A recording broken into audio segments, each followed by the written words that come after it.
Hello, Daisy. Hero. Happy Wednesday to you. Yes, indeed. I feel And like I haven't seen you in a while. I don't know why this. What? I'm sorry. I was talking over you. Apologies. What did we you were say? just excited to see each other, I guess. Yeah. The so what were you gonna say? You first. Mine's No, just I don't know why this week seems like it's been so much longer. I don't usually I feel like when we pick up on Wednesday it's really fast, and for some reason this week I feel like we've been. I don't know. I don't know the week things. I don't know. well, I'm Some feeling long the summer days. spring the summer is officially, the official Yeah. summer solstice is coming here. So Oh, um right. Right, right, yeah. right. Wow, okay. Beautiful. These are longer, that's why. Yes. Okay, we're gonna go with that one because I don't have any other reason, and I wanna get into this episode. I am so excited about this one, because our guest is a dear friend and somebody that I just think just the world about, and so I wanna be able to kind of just kick in straight away and get started and say hello to everybody and all the good stuff. So welcome to the Glass House, where we look at business from the inside and the outside to expose the gap between what's embedded and what's actually embodied. I am Shara Halixer. I am the founder and chief momentum officer of Engage 3P.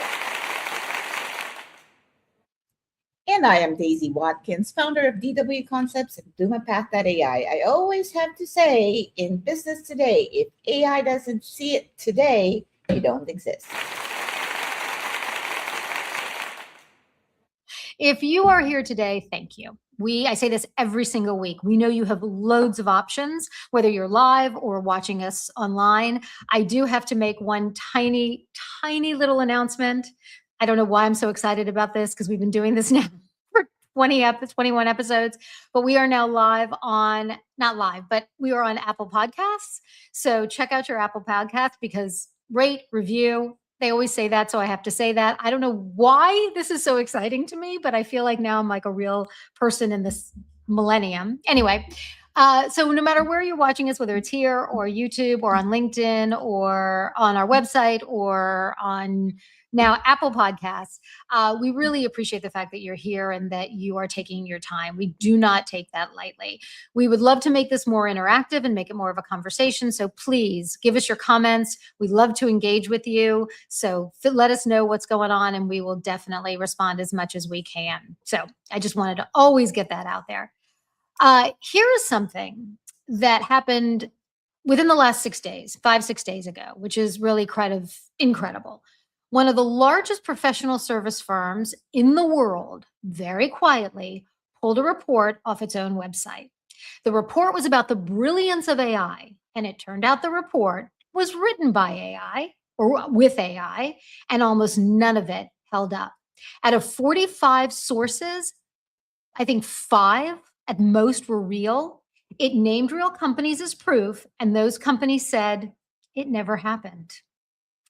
Here's the part that stops me cold. That same firm has, we've talked about this before, a written rule that a human has to check the work before it goes out. The rule was on the books. The human was nowhere in the room. And that is not, we talk about it, that is not an AI failure. That is an embedded versus embodied failure. They embedded the rule, they never embodied it. They trusted the machine and forgot the human, and the whole thing fell apart in public. We embed the change, we forget the human, and that is our show today. We are going, oh, sorry. And this is why we're talking about it today on the Glass House. So here's what makes it land harder from where I sit. And you know this, I always talk about the human in the loop, and the work that I do and the governance that I put around my deliverables is always really tight. And I mean, my own bot is yelling at me for not following my own rules. And I can't get past a certain point where it says to me, nope, that's not what we talked about. You forgot this element. So now this is blocked. So you have to finish this first before you get to this piece. And most of it is me checking and validating, looking at the web for validation of what I do. So anyway, that's why it sits very hard. This is why it sits so hard for me in this. So this report didn't just sit quietly on a shelf. AI read it, repeated it, and passed it along before anyone caught the truth. Yeah. But when you put something into the world, and this is what I do, that no human is verified, right? AI does not slow down to check it. It actually makes it, it works really fast. That's why it makes all these errors or make things up. It amplifies it even more if you don't check it. If a firm that size can lose the human in the room, any of us can. Okay. And the market reads whatever is left. Well, that is critical. So let's get our guest out today. She has built her entire career on the question underneath this story. How do you connect a strategy to the human beings who have to live it? Right? That's the key. And she is globally recognized as a pioneer in business architecture, the author, I have my copy, of Strategy to Reality, and the founder to STE Transformation. She walks into rooms that are 75% technology, 25% human, and she spends her life trying to flip that number. Whynde, welcome to the Glass House. Thank you so much. It is just a pleasure to be here with you both, and I cannot wait for this conversation. I am so excited that you're here. This is amazing. I don't know if you're aware of that one story that we just talked about. Had you seen that this week, this professional services firm? I have, and of course there's been other incidents, so it's not entirely surprising, but it also says, are we focusing on the outcome or the output? Right. And I think you both made great points about it as well. So yeah, stay true to the outcome. I think the thing that struck me, what you just said, was that we're hearing this so often that an organization of this caliber to have kind of just get missed or passed along is because we're hearing about it every single day. And exactly. I got on a Google feed. Like it was just, oh, by the way, here's another circumstance of what we're seeing, which is really crazy. So the question for you, our first question for you is, and I love that 75% technology, 25% human, and how do we flip that ratio? Why won't it flip? What do you see as the greatest challenge of not putting the human first? Wow, it's we could really talk all day about this one, but here's my thoughts. I think it starts with the system and the mindset. So if we look at our organizations today, I feel many of them are still sort of legacy industrial era paradigm of organization as machine, and organization as machine producing things where a human is a cog in that machine, right? That's sort of how I feel like we've kind of looked at it.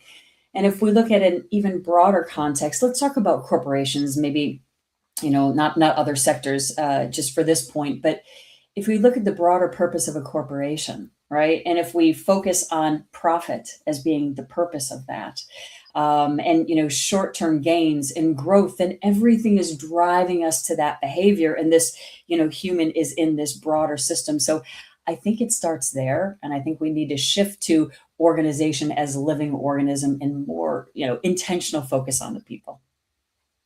So I don't know if I've told this story here because I tell stories all the time, as you both know.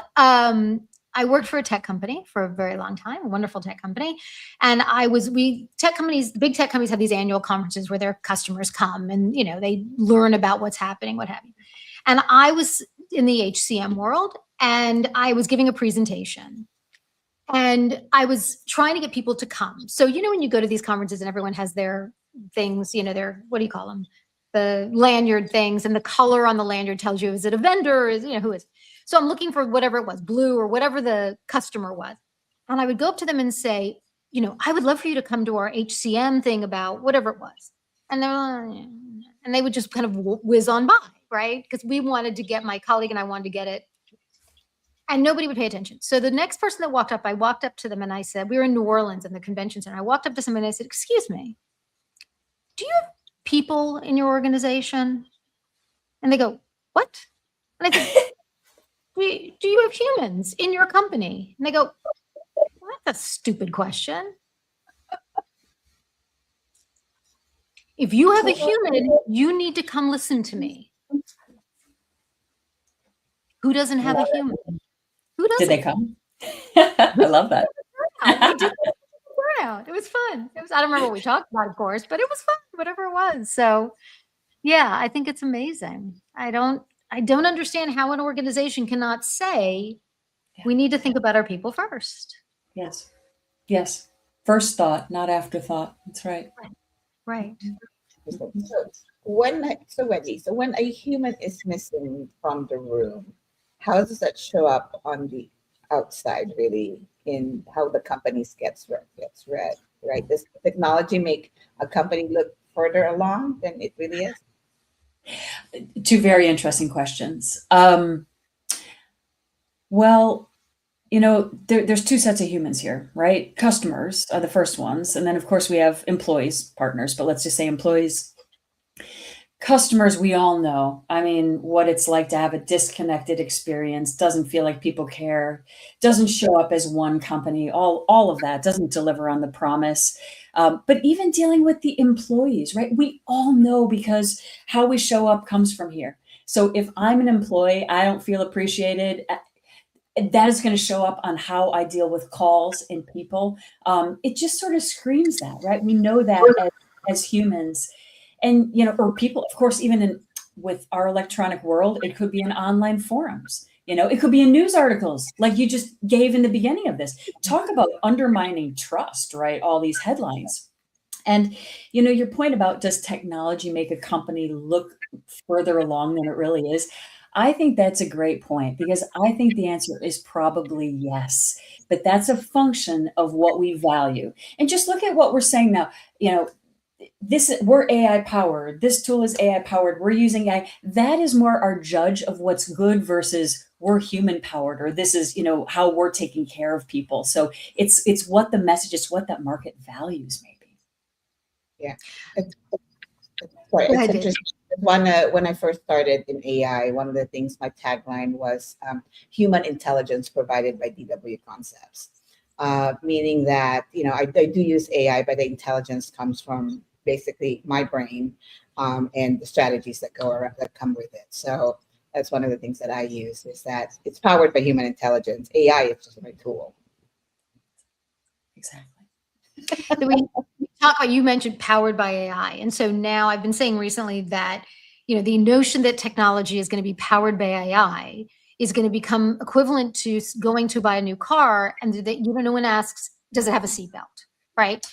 It's table stakes, right? That's how we're building technology. Done, right? It's not a big game changer anymore. It's just expected.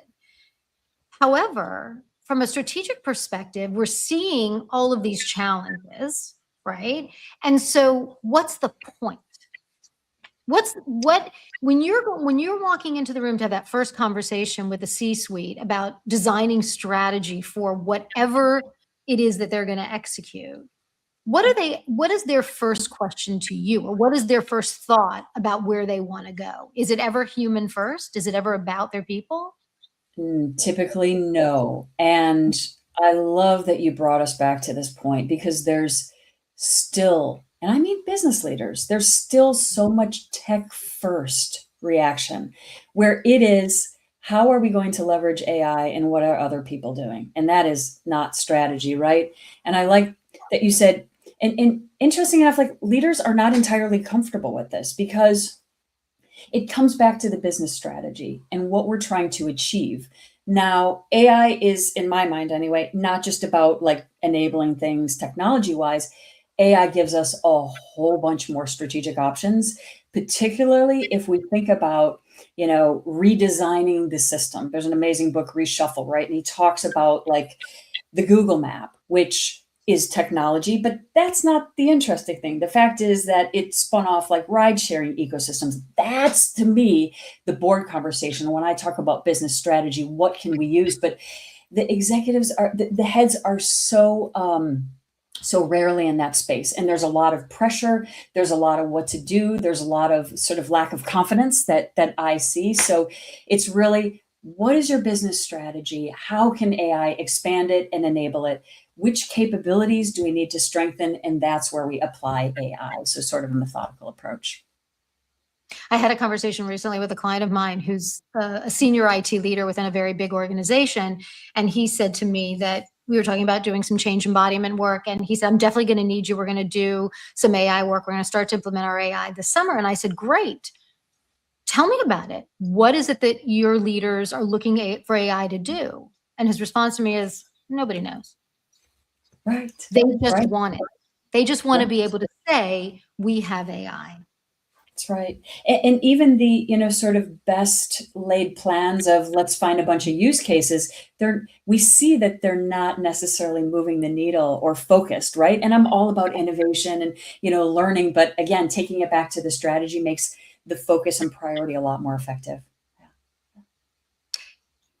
Do you think that I don't think this is a new phenomenon with tech. I think we're seeing it more and a lot more. But I don't think this is a new phenomenon. I think that when, it's the shiny ball theory, right? Some things come up and leaders want to say that I've got the greatest toy. My grandfather used to buy whatever gadget came out, like he would be the first one to have the gadget like that. So my grandfather right now, if he were here, he would have every AI tool on his computer, every single one. And he would have had it 3 years ago. He would have been, I feel like that's what this is. I have to be the leader that said I did it first rather than having a great strategy and understanding what that's going to do for an organization.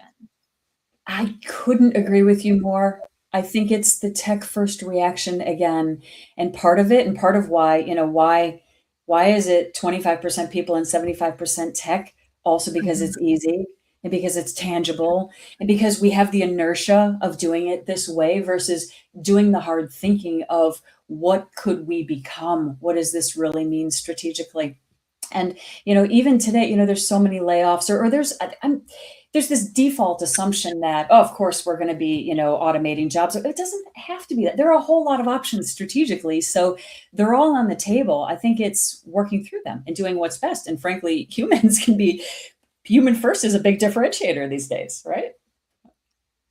And I think organizations or leaders, like you said, the tech first, I guess a fad, right? I guess that's kind of what it is right now.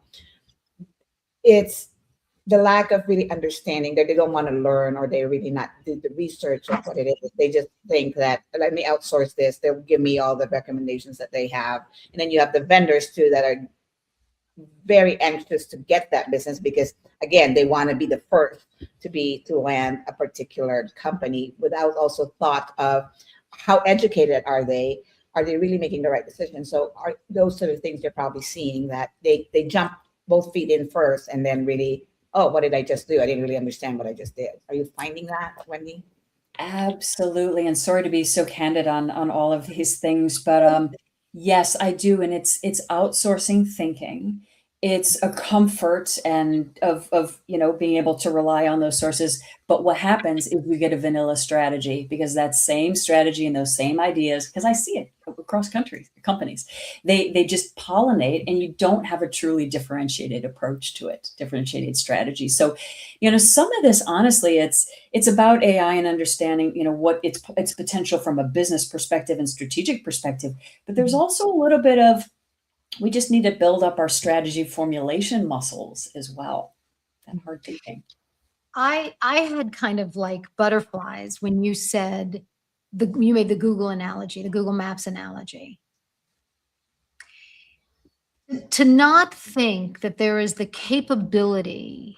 I honestly, I'm still I'm a little shook. The idea that it isn't.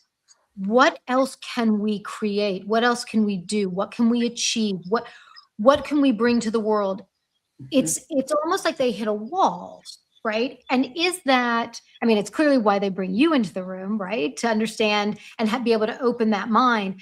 I also think too, and having sat in those rooms as well, what I find is that it's human nature to think that they know what they want, especially at an executive level. They don't like to be wrong.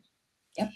Very few are willing to really, they're on a mission. They've presented to the board what they think they need. Now they need to validate that because they're getting money to pay for it. And to be really creative and open-minded doesn't happen very often, right? Very few people have that ability. And I will also assert that when they're already down that path, they're not thinking of anything else, right? They're not they're not going, I wonder what, that's why they bring you in the room, because you can come in and go, let me tell you an idea, right? And then how often do you find that they actually listen, that they actually go, oh boy, that's amazing? Good question. If somebody has brought me in, they're already more open to listening and change. Okay. Getting the change through to other people is another story. But I think I love the way you said that, Shara, right? That is the challenge, like the taking it to the really bigger thinking. And by the way, that is the opportunity of our time. We can like run down this aging conversation, or we could say, oh my God, how can we like reinvent the system and make worlds that are better for people? It's all on the table. Yeah. Right. Yeah. Right. I think in the past too, everything is linear, right? You have to research everything. It takes so much time, right? And then you've got to do the research, add your thinking to it, create the strategies based on sources or citate, the sources to make sure that they're credible and that you're making the right decisions at that point. But now, this is why people are sloppy about using AIs, because it instantly can give them an answer also based on how you put context into what you're prompting it for, right? So it can come up with different answers as well. So I kind of lost my point in the middle of that conversation. Here I go. Are you an AI? Are you hallucinating right now? I'm going back and going around these circles. That's awesome. And this is what I do. I admit in mid-sentence, I'm like, what is my point at the end of this sentence? And I just realized I lost it as I was talking so fast. So, Shira, please proceed. And my thought will come back to me, but I'm being honest about it. This is why we're moving. I love it. I mean, that's why I love our chats. I think it's really incredible, right? So you brought up doing good in the world, and wouldn't it be wonderful if that's what everybody thought about, right? But I'll be honest. A company's there to make money, fine. I can live with that. If good comes out of it, fantastic. That's amazing. Technology is a tool. It's not, and I worked for a tech company for 11 years. You're selling stuff, right? My job, pardon the expression, my job was to convince my prospective client or client that my bag of crap was better than every other bag of crap that was out there. And they were all basically the same bag of crap. And sorry, like let's be real, right? And now we've got, I love to make Daisy laugh. And now we have, social media telling us which, AI tool is the best bag of crap and what's it for. I mean, it's insane. But I think that for organizations that, and not just with AI, with any tech and really with any process, right? Because it's not just about technology. It's about what are we going to do from an organizational standpoint? What are we going to do about the processes that we have in place? How are we going to really have a culture? I had a conversation just a couple hours ago with someone who left a company, and he talked about a new C-suite that came in. This is a company he was there for 4 years as head of HR. Loved the company. Amazing culture. Everyone was energized. They were so excited to do well. A new C-suite came in, and within weeks, everything was off the table. The culture just plummeted, and people have left. He's the last one to leave, right? Because they can't take it anymore. So I think that it isn't just about embedding technology. It's about embedding leadership, embedding process, embedding everything, and not having that strategic forethought and sight line to say, why are we doing this, and how are we going to really achieve value? Mm-hmm. Mm-hmm. And that's and those things need to be designed in, right? It's sort of part of this integrated enterprise design, which is not just technology, but it is the process, it is the people, and it's intentional, and it's all locked together. That's right. Where do you see the greatest pushback? Where do you find that you get challenged most when you have those conversations? Or do you? On the people side, I'm usually the one that's bringing the people in.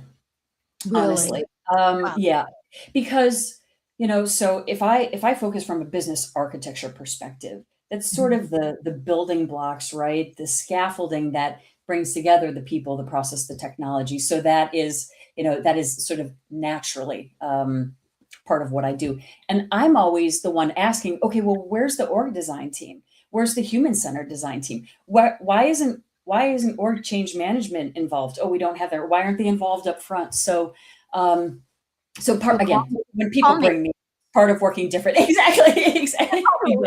Right Exactly. over. Yep, yep. But I will say, sometimes there's pushback even from expense perspective, and I just don't.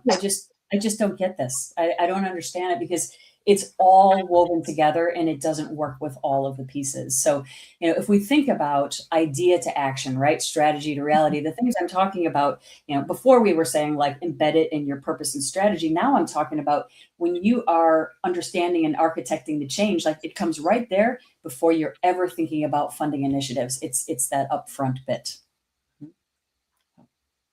Yeah, and then you can adapt your budget to if you already have that plan and that change plan, you can make those adjustments as also you go along. But you can't put budget first and then the plan because it doesn't leave you room for any adjustment. Exactly. Particularly when people look at initiatives, as they often do, as, oh, this is a tech, this is a tech. Oh, yeah, we'll train and tell some people about it later. If you have them all embedded, again, it's all locked together. And then, yeah, people aren't fighting over their own priorities. Spot on. Yeah. It's one of the things that I used to see a lot in traditional change management. One of the reasons why I created change embodiment and really kind of focus on understanding when people would say we need change management, and it would be, okay, we just need we need training. I'm like, that's not change management, right? If you're showing up at the end and telling people how to do this, that's not change management. Oh, well, we need communication. I said, well, we're not in the ballpark, right? And to your point, Daisy, that's so true. We have a bucket of money.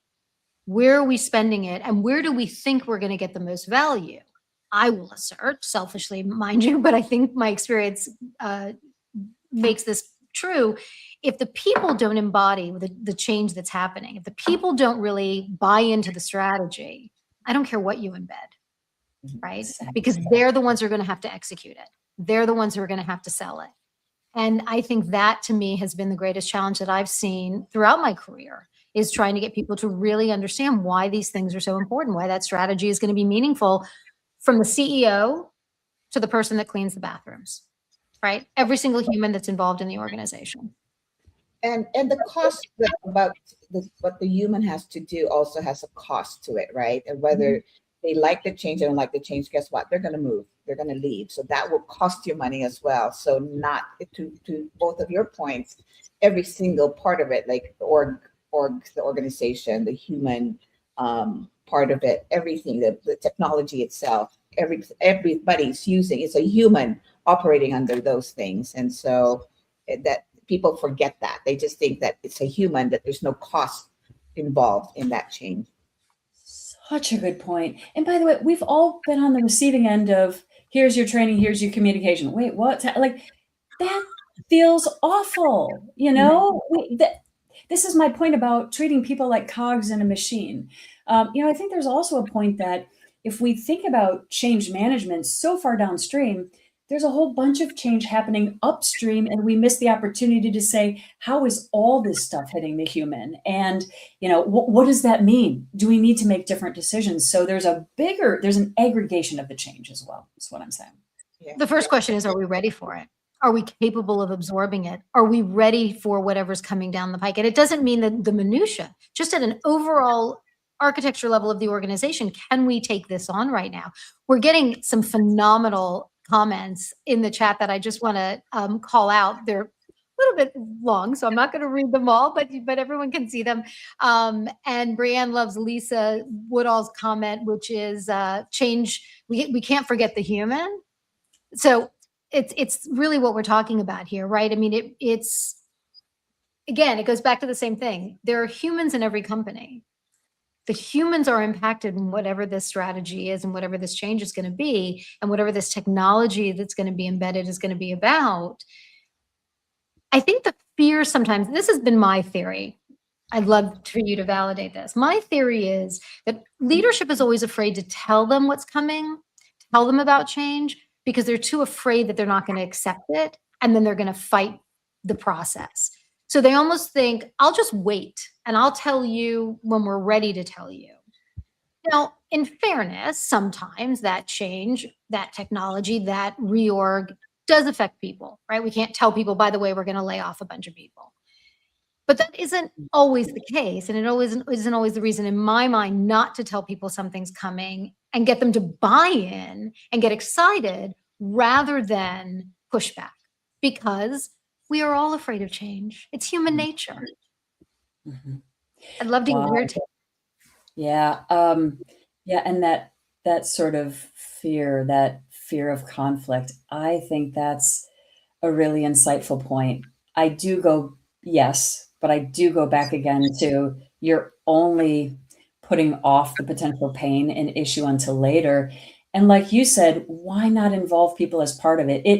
It again gets to it's an afterthought. Like it wasn't so important to make them part of this process. We didn't really care to ask their voices or include them. And I just take it even a real simple example. If you had a small company of 10 people, would you act the same way and not, tell the other 8 people until the day something big was changing? It's just, this comes back to how we show up and how we treat people at a very basic level. And I think sometimes in our big corporate structures, legal job law stuff aside, to your point, Shir, let's leave that. But like, I think we sometimes lose our humanity a little bit in our big corporate structures and inertia.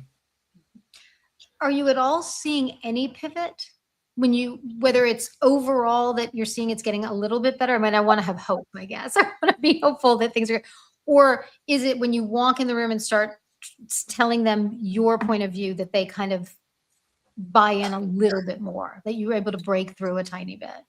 On the human stuff? Yeah. So I am a very positive person, and I will give you any shred of positivity and stories.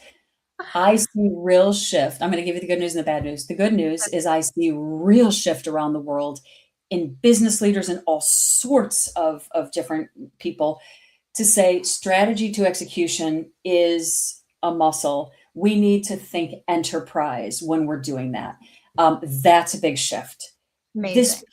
It really, right. I wish I could bottle all the amazing things that I see and hear. But from this human perspective, and again, I'm going to say customer and customer and employees. I really hate to say it, but I feel like it's not improving. And I see so many organizations. I mean, I want to be wrong all day long, but I work with so many organizations around the world. And here's a data point. Again, when I'm doing an integrated design, the teams and the views that are there, IT architecture, solution architecture, yes. Data architecture, maybe a little less so. Process, but org design, org change, human-centered design are the rarest and hardest to find continuously in organizations, those partners. And even sometimes when I find them, like human-centered design will be, well, there's a bit in the marketing group, or there's a bit over here, or we're using some journey mapping techniques, but there's sort of more processes with pain points on top of them. So the point is trying to architect the experience for people and trying to really design that people part. It's just missing, and to me, that's a big sign that we have not shifted the corner yet.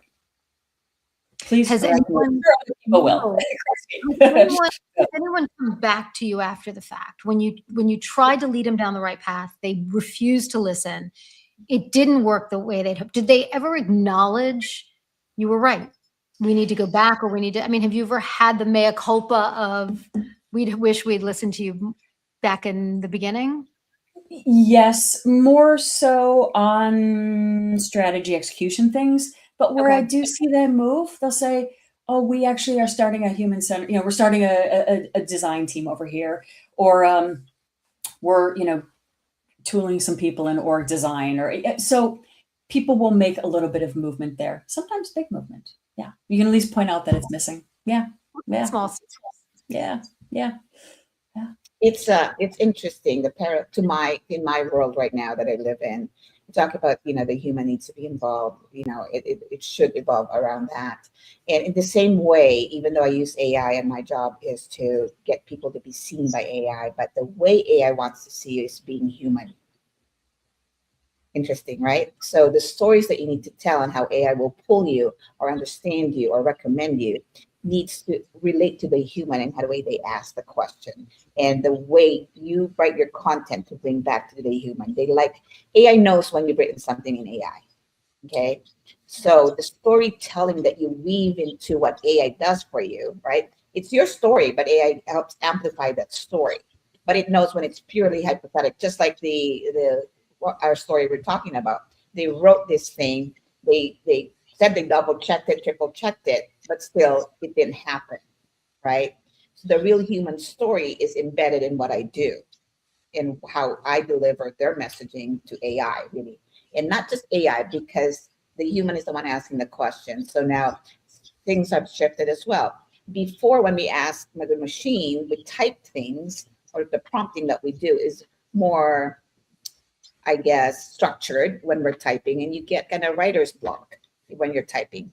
Now we do NLP, which we speak, and like Shira and I talk about this a lot. We basically open our brain and talk to AI. We jumble our words. Oh, forget that thought. Let's put this thought, and then it organizes it for us, right? And so that AI looks at it now very different. It knows that the humans are actually talking to me because it's just jumbled words on it. So let me now organize that human thought exactly as it is, and then pull the answer. So,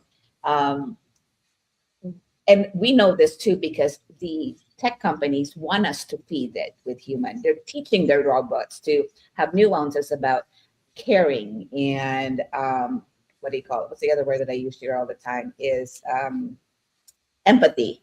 You know what I mean? They're teaching you how to feel, like to understand the human nuances so that it can answer you back. Because sometimes it will tell you, oh, breathe, Shira, it's going to be okay. You know, right? You're just overwhelmed, right? Because it talks to you now as it gets to know you. Or you go, okay, good news first or bad news? And at one point, my AI was actually said, holy SHIT, Daisy, you've uncovered something. So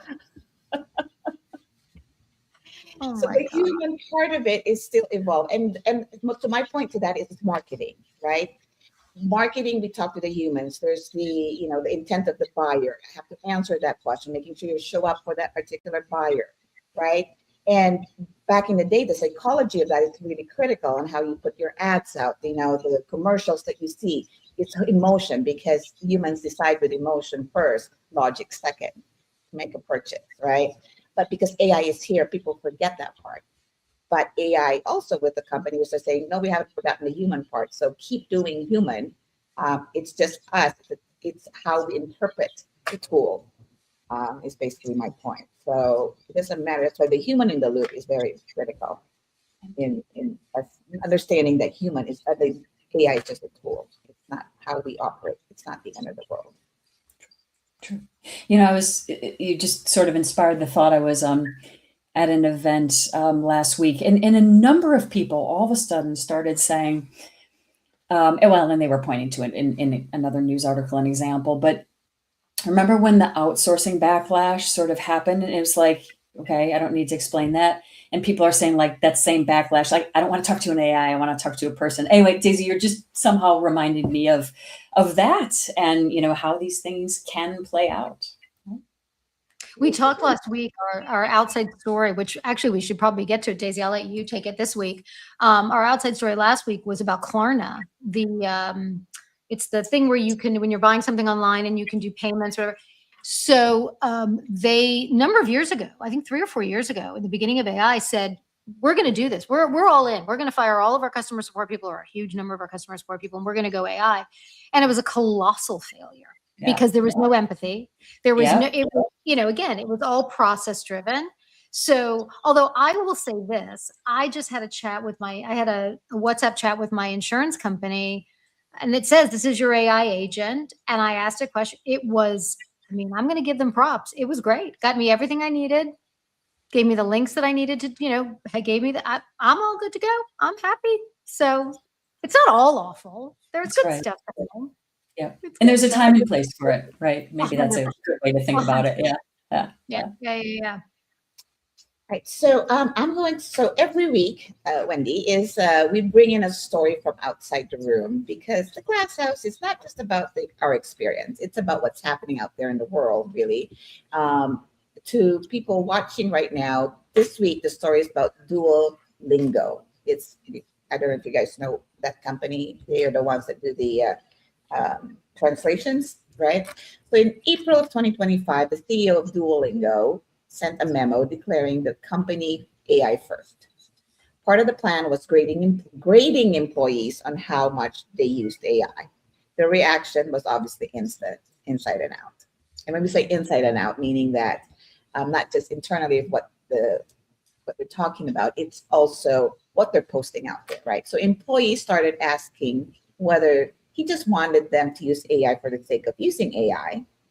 Longtime users said that they were deleting the app. A year later, he reversed the rule and said performance is about doing your job well, not about touching the tool for its own sake. What are your thoughts on that? Sorry. Okay, so that you got it from the outside, and I'm going to talk about it from the inside. And this embedded, I talk about embedded versus embodied, this embedded AI first as a mandate and a metric. You can't mandate embodiment. Counting how often someone opened the tool and measured compliance, measures compliance, not commitment. So people complied, they resented it, and the change never became how they actually worked. They just did the thing they needed to do. And that's the difference.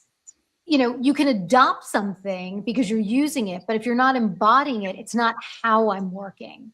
And that then tends to be the problem. So it breaks down.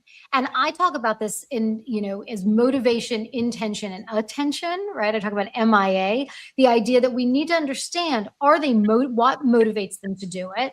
Do they have good intent in what they're doing? And what kind of attention are they putting toward it all throughout the process? And so forcing the tool without understanding that component drained all three at once, right? And there was no fix for that. It didn't matter what it was. And ultimately the leader admitted it didn't work and reversed what they were doing. That's interesting. So Whynde, you watch organizations mandate a new capability and then wonder why it never takes hold. What does that surface for you? What does this surface do?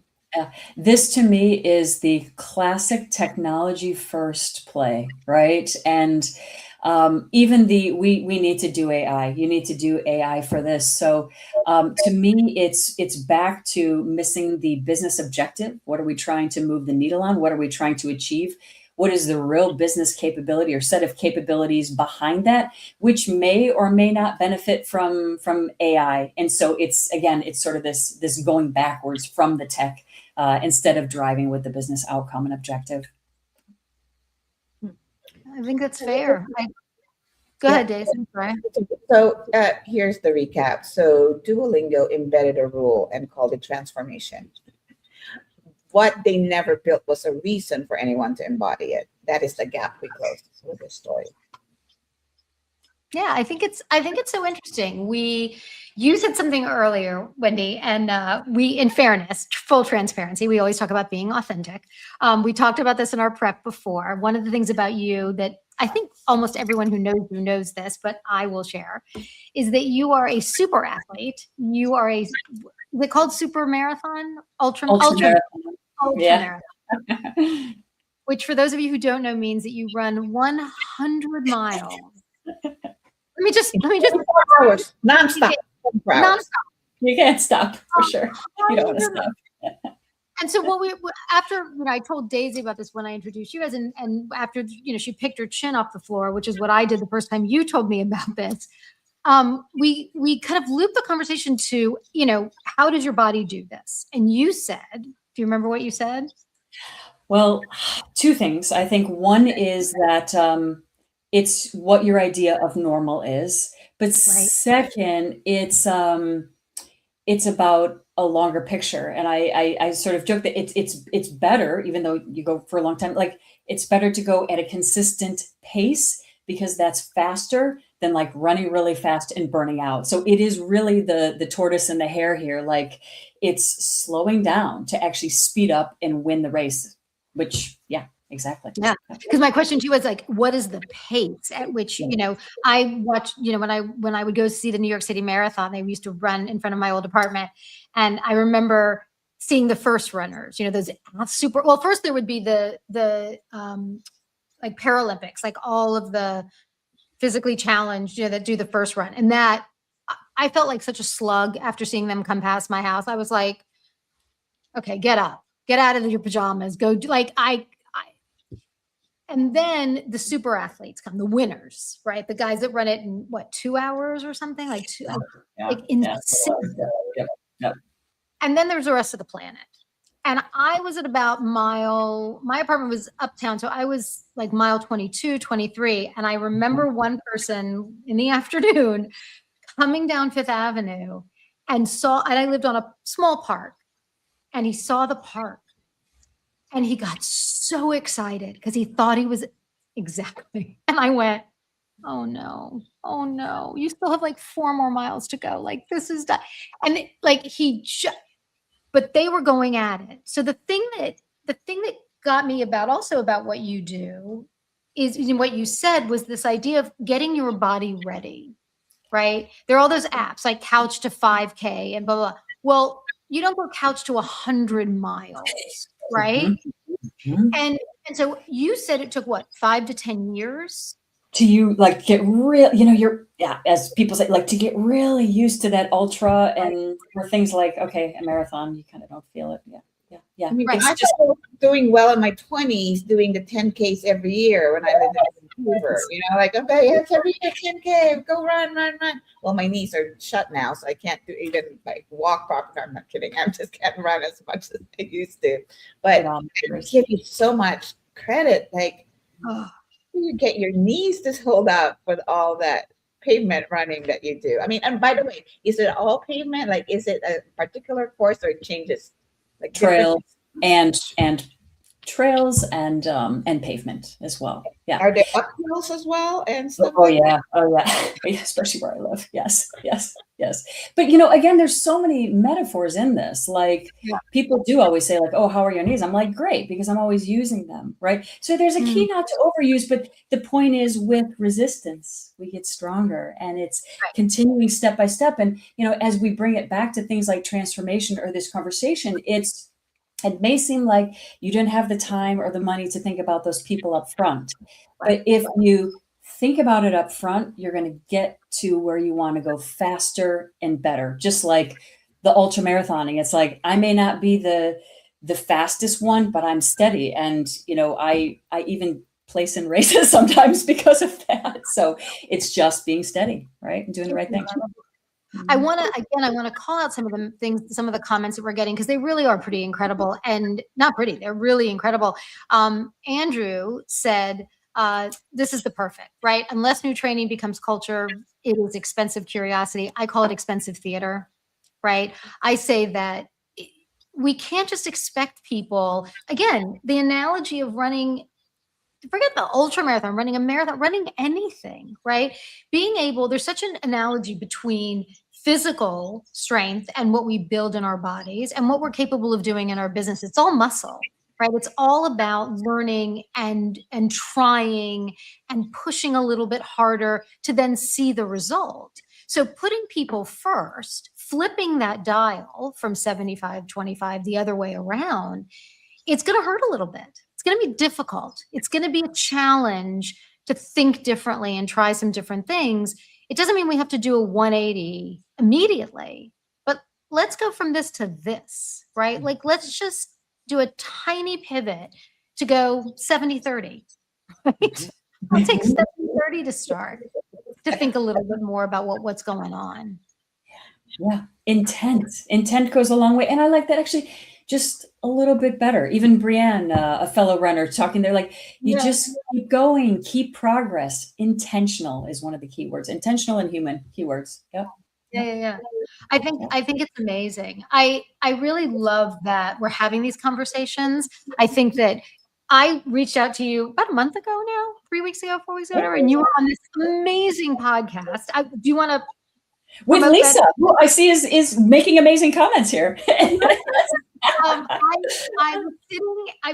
saw it on your LinkedIn. I went to it. I found it. I was listening to it. And I think in about 3 or 4 minutes, and I messaged you going, oh my gosh, I love this conversation. So now I have them all in my queue to listen to the rest of them, because I think the channel is amazing. Lisa, whatever next. Yeah. Mm-hmm. Yep. It's so good. And so I think that we're all talking about this. I think that that's because we're all feeling this. this, right?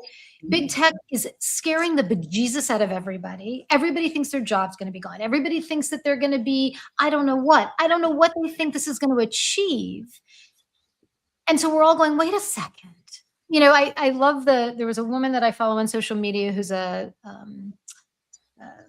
don't even know. She's like a finance person and, you know, business or whatever. She said, if all the companies, and everybody has been saying this too, but if all the companies fire all the people, who's going to buy the products that they're selling? I mean, it's a stupid conversation when you think about it, but the fear mongering and the FOMO that we talked about before, and CEOs that can't go to their boards and say, we don't have, of course we have AI. For what? What is the strategy behind what you're doing and what you're going to spend all this money on? And if it doesn't include your people and they're not buying in, what are you going to get out of it? And that's the challenge. Yeah. And again, that's still, you know, sort of the only looking at today's business model and how can we automate it. To your point about, you know, who buys your products is always a good one. But it also says you're not looking at the bigger system opportunity to reimagine things. And I think, Sherry, you were really inspiring me there. And again, sorry for the doom and gloom, because my real honest assessment is organizations are not better on the customer or employee side. But this, I think the fact that we are having these conversations and AI is a massive impetus, and it's going to put a good pressure on us, because we can choose and envision a different future, right? Yeah. It's an opportunity, really.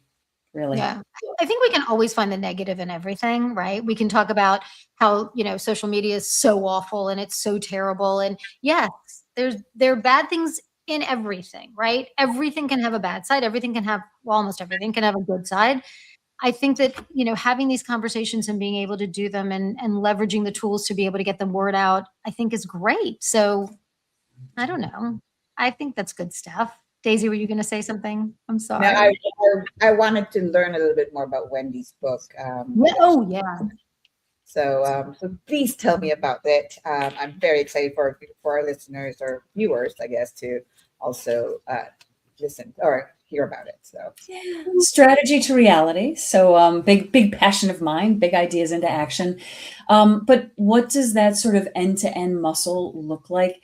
And how do we take the enterprise perspective on it, and how we bring the enterprise perspective, kind of like I was talking before, you know, it's the upfront stuff that we do that changes the outcomes during execution, but business architecture as sort of our business blueprint and our enterprise views. So I unpacked that sort of from end to end. So thank you for asking.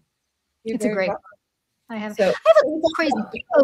Sorry, when you talk about blueprints, so give me an example, because I like blueprints. I created my own blueprint in the space that I'm in, because AEO has never been around, right? It's a term that was recently put out there, and I kind of run with it, and there was no blueprint for it. So I'm interested when you said blueprint. Examples, yeah. If we think about things like our high-level value streams, what are the big, broad things we do to deliver value, and what are capabilities are a unique way to look at the world. They're like the business building blocks. Like we manage customer information, we manage payments, and so capabilities like kind of Legos, right? We reuse them to deliver value in those value streams. So here's a way that a lot of organizations are using this right now. If you think about a value stream and those capabilities, understanding where do we leverage agentic AI, right? And in those capabilities, in those stages, what is a human doing? What is an agent doing? And again, it puts it in the flow of not just technology, but how do we deliver value? And what's a more bird's eye view of what the organization does versus all the details. So yeah. You know, Whynde, it's great. And you work with global organizations, right? Enterprise level. I want to, and I hope this is a fair question. For those who are listening who are solopreneurs, entrepreneurs, small business owners, right? Does it scale?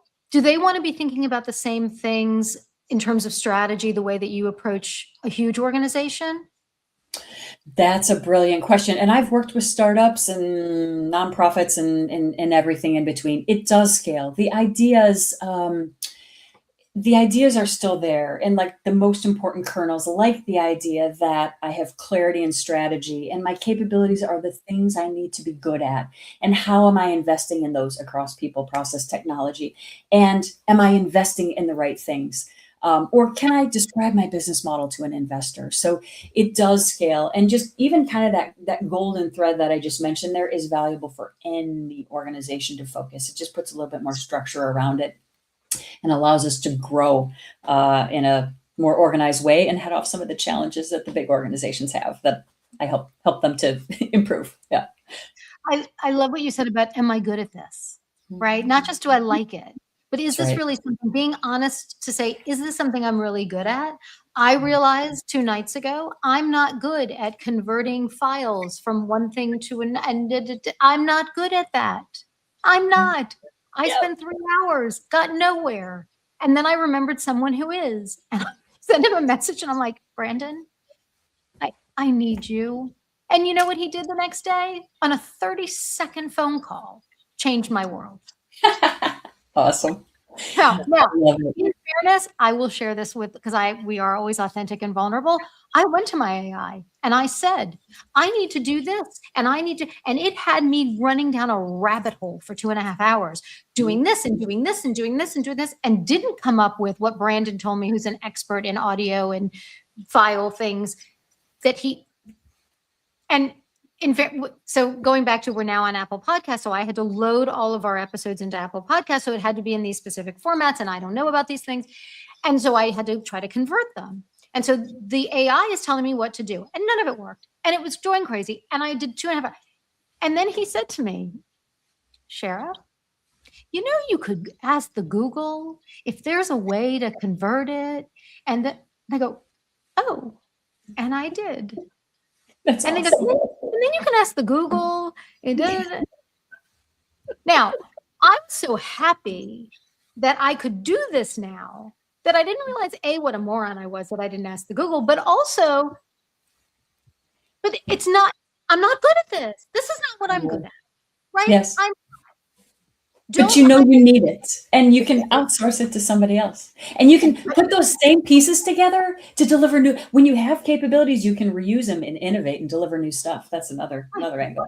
Yep. But the AI couldn't do it. The AI didn't say, Point though, a lot of people think they're using AI to get certification. They took, like, you know, the one day you're an expert and you can make $1 million in your sleep while laying in bed before you even get out of bed. You know, you've got those propagandas that I didn't really we all do that? I hate. There's a strong We all word. did that. We all did that, Dave. That's why we're here right now, right? Because we didn't have to think. The AI will just tell us exactly how to make $1 million.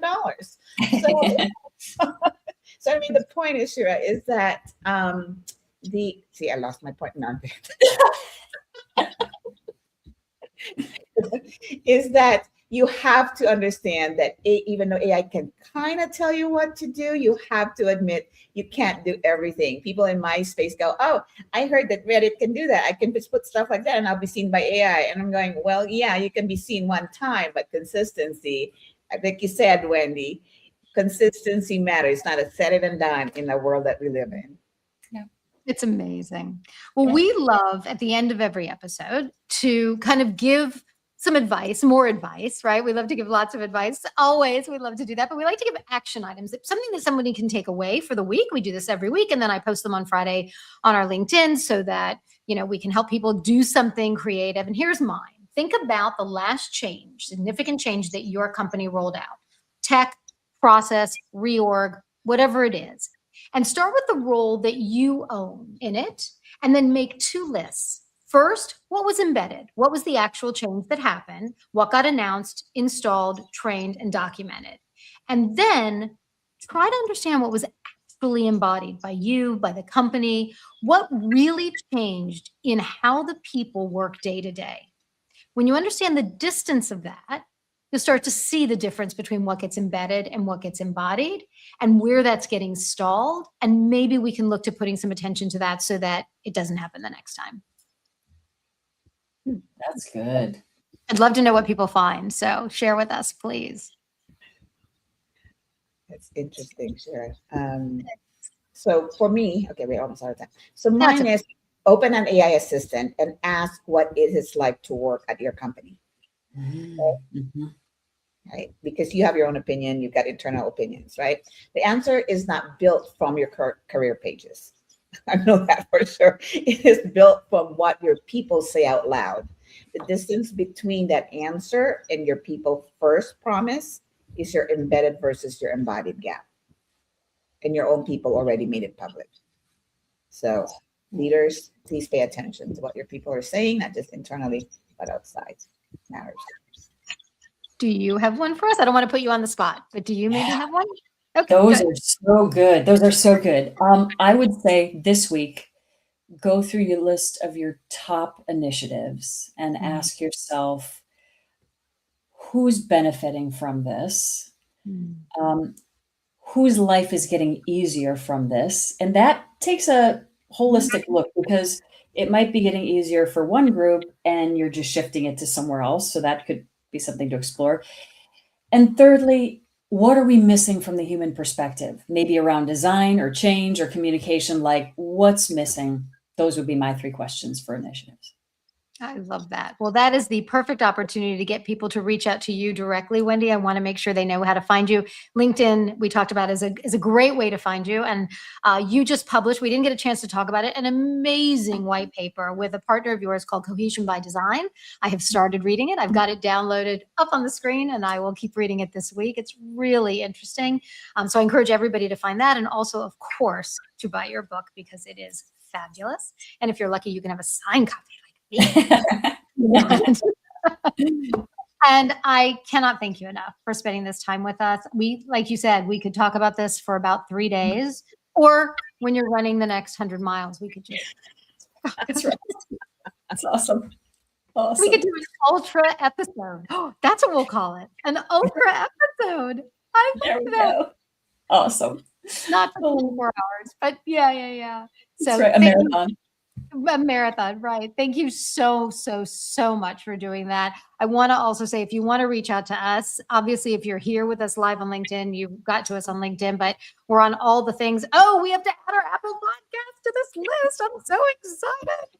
I don't know why I'm so excited about this. I really. Well, you put in a lot of the work to set that up. So I do want to tell everybody, Shira has put in all the work to set up our Apple Podcast. So thank you, Shira. Thank you. It was my pleasure, but we're live on here and we're live on YouTube. I don't know why this Apple thing has me so excited, but it just does. So I need to talk to somebody about this. But I want to thank you. We will be back again next week. We hope we see you there. We, again, really appreciate the fact that you're joining us and talking to us. And if you want to be a guest, we would love to have you. It's great to continue these conversations and try to make the world a better place, right? We're going to find the way of looking at this differently and making it better for everybody involved. And thank you for being with us. And Whynde, thank you so much. It's just fabulous what you're doing. Thank you for all that you do. Thank you for creating these very important conversations, really. It is entirely my pleasure. Daisy, as always, thanks to you too. Thank you, partner. All right. Thank you, everybody. Bye-bye.